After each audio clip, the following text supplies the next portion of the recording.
আষাঢ়ের এই মৌসুমে যেমন বর্ষাকাল চলছে, ঠিক তেমনি শেখ রাসেল নগর পার্কেও শাপলা বিলে ফুটেছে তার আপন সৌন্দর্য।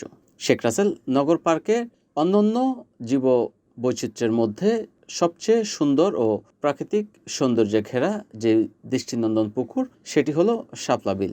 নারায়ণগঞ্জ শহরের কাছাকাছি একমাত্র সরকারি নারায়ণগঞ্জ সিটি কর্পোরেশনের উদ্যোগে যেই পার্ক নির্মাণ করা হয়েছে, শেখ রাসেল নগর পার্ক। এই নগর পার্কের মধ্যে রয়েছে শাপলা বিল। আর এই শাপলা বিলে বর্ষার এই মৌসুমে অনেকটাই তার প্রকৃতি যেন তার আপন রূপ ছড়িয়ে দিয়েছে। শাপলা বিলে নয়নাভিরাম দৃশ্য দেখতে ভিড় করছে দর্শনার্থীরা। শেখ রাসেল নগর পার্কের ভিতরেই শাপলা পুকুরটি যেন তার আপন মহিমায় ফুটে উঠেছে।